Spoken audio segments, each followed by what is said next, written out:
Ever wondered what it's really going to take to reach net zero? What if cities could clean the air instead of polluting it? And could microbes hold the key to repairing the planet? Welcome to Future Now, the brand new climate innovation podcast brought to you by Springwise, the global innovation platform. The next big climate solution is out there. You just might not have heard of it yet.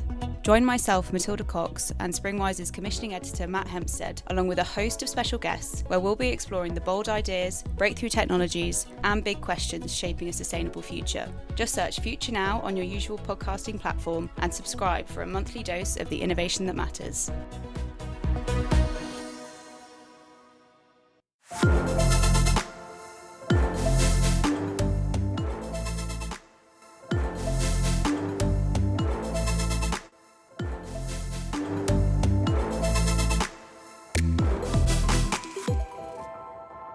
Good morning, good afternoon, or good evening, depending on what time zone you're in right now and when you're listening to us. And welcome along to our pilot episode of COP30 Covered. This is the brand new daily podcast show from Edie, the UK's longest standing sustainable business media brand.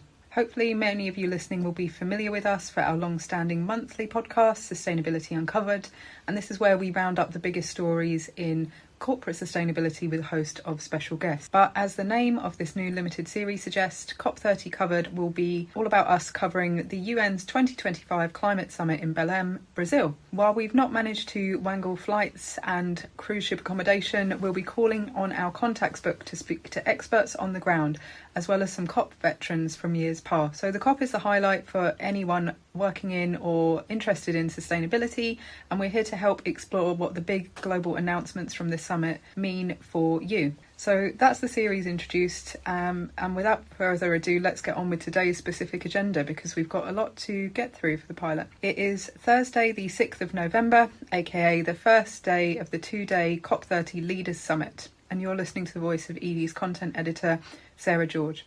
Joining me in our podcast studio are our editor, Matt Mace. Hello. Our senior reporter, Sidhi Mittal. Hello. And also joining us for the first time on an Edie podcast are the team from our sister title, Springwise. So Springwise is represented today by content editor Matilda Cox. Hello. Hello. So obviously we work together all the time, but for those who are listening who haven't had the joy of going on to Springwise yet, Can we have a quick introduction?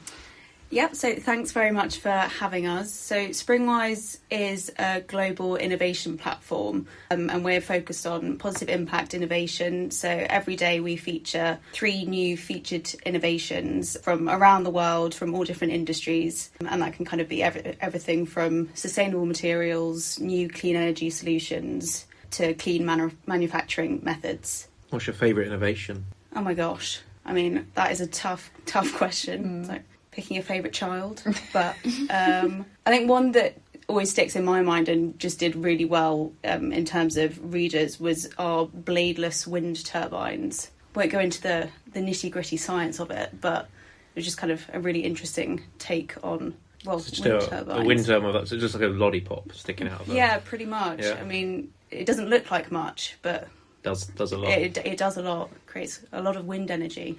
Yeah. You'd know about that, wouldn't you, Matt? Yeah. That's all I do on this podcast.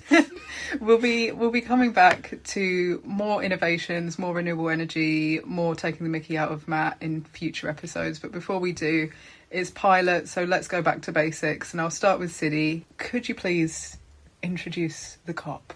Oh, wow. Okay. So, the UN has been hosting COP for every year since 1995, with the exception of 2020 because of the COVID-19 pandemic. And what happens at COP is members from 190 countries come together to kind of take stock of progress towards the Paris Agreement goals, and they come up with new measures to kind of get there. So for those of you who do not know, Paris Agreement, the key goals are basically to limit the global warming or the temperature below 1.5 C and at max 2 degrees, because anything after that, according to scientists, is catastrophic. and even 2C in itself has really negative repercussions on the society. And at COP, the official agreements, they are formed by official negotiators who work around the clock, and these documents are informed by what the governments want, but ultimately it's not the world leaders that are in the room. There are other stakeholders also present, so NGOs, big businesses. While they're not allowed to directly negotiate these agreements, they're sometimes allowed in the rooms and in corridors as observers, and the ultimate goal is to accelerate the progress towards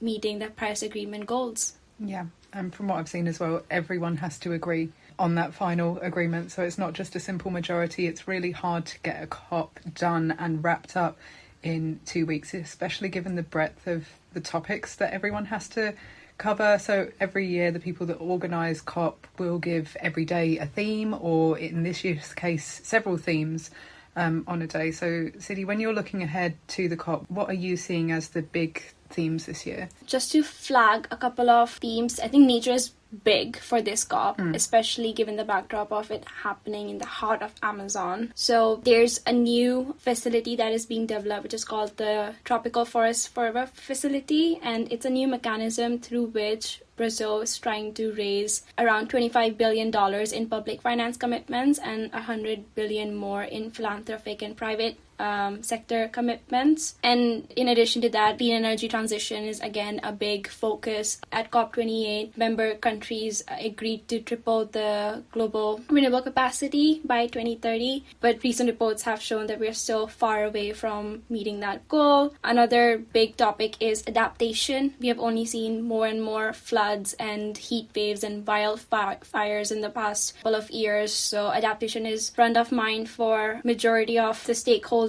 and people are calling it the implementation COP. So the conversation has also shifted from planning and policy to more about action and actual on the ground impact. And I think one of the last bits, and something that I've been working on quite a lot this year, is AI and that industrial revolution that's taking place right now. And I think the pressure is on governments and companies to make sure that this revolution is kind of fueled by clean energy and not more fossil fuels, which in turn are just making the climate crisis worse. So I think, there's a lot happening at this COP, just to summarize. Yeah, lots of topics to get through, and the focus for today and tomorrow is all going to be about setting the scene. So it's the World Leaders Summit. This normally actually happens during the COP itself, but Brazil has decided, it's massive. We've not got enough hotel rooms. We want to make specific room for it. So Matt, we've done a couple of these in person. We ran around Glasgow and then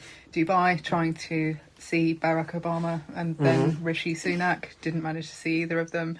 But what can people expect from the World Leaders Summit? What's going on? Yeah, I think to start with, personal preference is that this is my least favourite part of COP, is the World Leaders Summit. If you ever picked up a book in a bookstore and all on the front it's just these big authors saying, this book's amazing, that's what the World Leaders Summit is. And then you open the book and it's actually not very good. Essentially, this is still going to be in Belém, and essentially each of the world leaders get kind of a little shop window to provide an official introduction, but as Sarah just said, there's a gap between this and official COP to allow for more kind of reflection afterwards. But essentially you'll just see this hive of frantic activity happening where some of the world's most kind of influential people come out and say how important this is, then get back on their private jets and go back to their country, and the media follows them as well. Not to say this isn't really important. Like, we were there in Glasgow when Mia Motley did her really kind of impassionate speech that's still kind of relevant today. So it is important that it happens, but I think there's a lot of empty words that take place during the World Leaders Summit, and it is very much a kind of who's who of big names, which the benefit is it shines a spotlight on COP, right? If you've got, I remember Glasgow walking down the corridor in the Blue Zone, and then there was this kind of like flashing paparazzi crowd kind of going down that way. Right? No, it was Leonardo DiCaprio at that time. And then in Dubai, the one day I was actually able to make it to the Blue Zone before I got quarantined for being ill, I'm pretty sure I would have given Prime Minister Modi COVID because I was leaving with him pretty much in his delegation as I was departing. So you do get some really big names there trying to shine kind of a case on this. And I think for this year, we'll get, your world leaders and former Prime Ministers, current Prime Ministers, maybe royal family members and celebrities mentioned. We're obviously not going to see Donald Trump out there after the US withdrew from the Paris Agreement. I know China is sending their vice premier instead of their president. We're probably not all going to be seeing Putin from Russia or Netanyahu from Israel also not attending, but those countries are sending official negotiation delegates in that sense. So it's kind of this kind of head spinning couple of days where a lot is said, but I actually think then I actually don't think it's a bad thing having that break over what would be the weekend to let the dust settle and the actual discussions and implementation aspect that Sidhi was talking about come into play, because that's far more important in my eyes. Yeah, we do have a couple of days before we really get into the meat of the negotiation, or if you're vegan, the tofu of the negotiations, I guess. But this doesn't mean this is an important time to set the tone, like you said, and it's important to get that spotlight on there. So we're still waiting to see who says what, and hopefully we can debrief on that tomorrow. But while we wait for that, we can have our first guest interview. So every episode we are going to have a brief guest interview with someone who is an expert on the topic of hand. So I dialed someone who I would confidently describe as a COP veteran, even though she's younger than I think all of us, except perhaps Sidhi. So our guest interview is with Cathy Yitong Li, who wears many climate hats. She is the Global Climate and Energy Policy Lead at BirdLife International, which is a global nature NGO. She also works with the International Union for the Conservation of Nature. If that isn't enough, she is also an advisor to the UN on environmental issues and climate justice, representing the APAC region. So here is that interview with Cathy in full. Thank you so much for your time, Cathy. How are you? Busy days, but very exciting time ahead in the Amazon. So very excited. Yeah, thank you very much for squeezing us in before you head off to South America. I know we're super familiar with each other, but for the listeners, it would be great for you to introduce yourself, a bit about your really fascinating career and your past experiences of COPs. So thanks, Sarah, you and Edie for putting this really cool podcast series together. And it's always super awesome to work with Edie. My background is always working with a diverse set of stakeholders, whether it's civil society or UN agencies or businesses, with a focus on multi-stakeholder collaboration in environmental international policy on climate and energy and nature. And it's really great also to have crossed paths with many businesses and others that engage through edie in the past couple of years.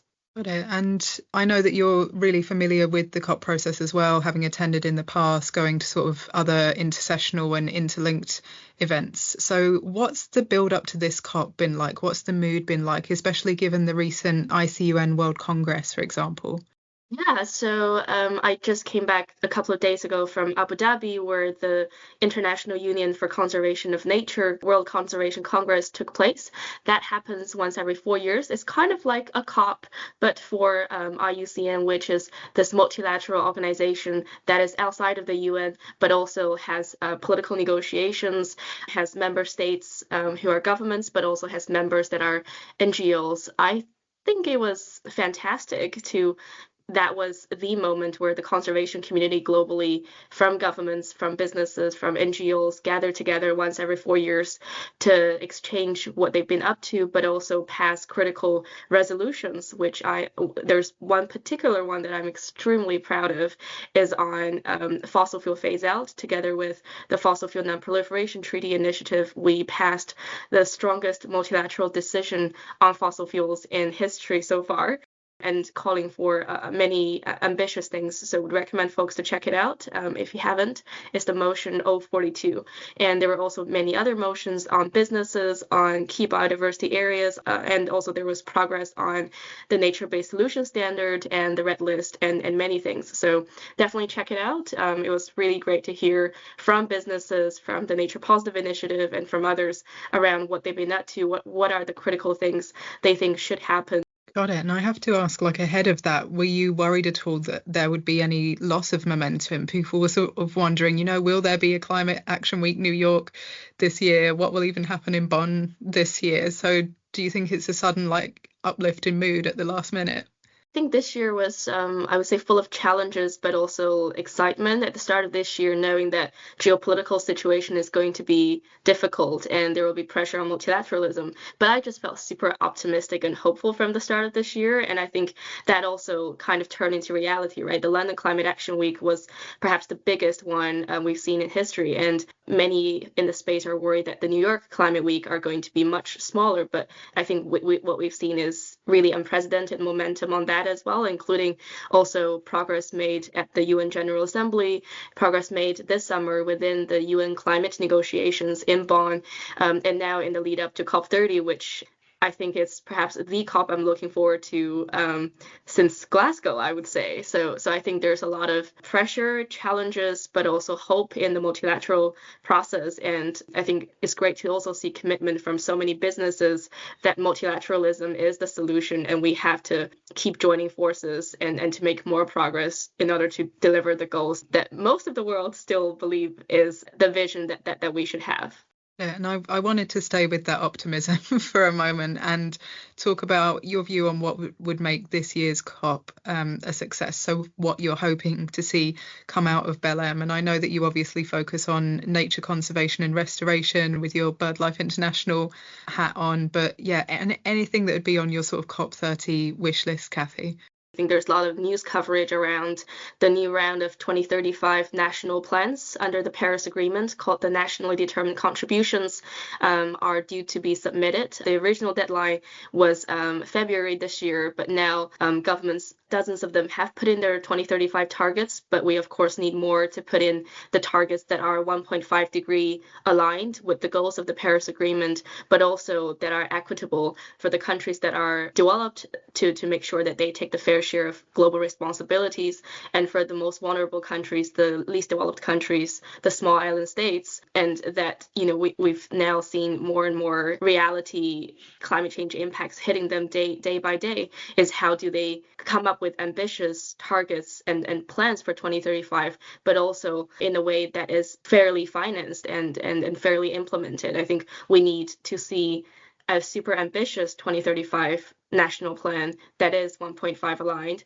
but we also need to make sure that is equitable, that is fair, and that is whole of society and covers all sectors of the economy, and encouraging collaboration between different government agencies, businesses, civil society stakeholders, and international organizations. So I would really love to see that being set front and center within COP30 and beyond. Of course, knowing that the big chunk of this effort will be outside of the negotiations per se, but really hoping that at COP30 and beyond, stakeholders from businesses and others will be joining forces on setting these ambitious targets and, equally important, actually delivering them.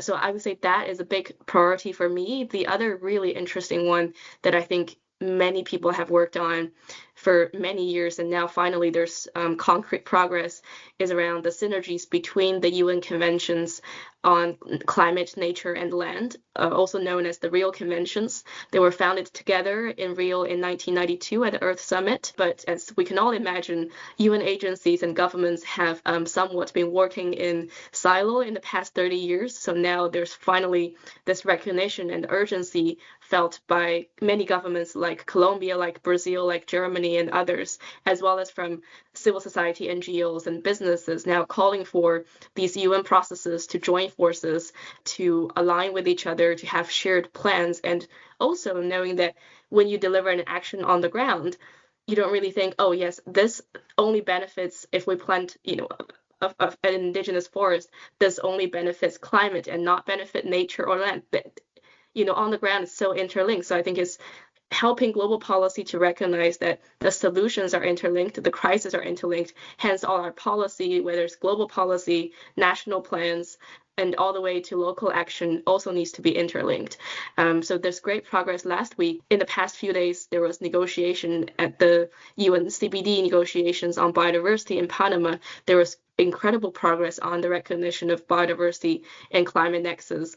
And we're hoping that at COP30, stakeholders and governments and businesses will join forces to help make a clear pathway happen on how we're going to bring these three intertwined crises closer together in terms of solutions and policy, hopefully through a joint work program between the three conventions or other interim concrete steps.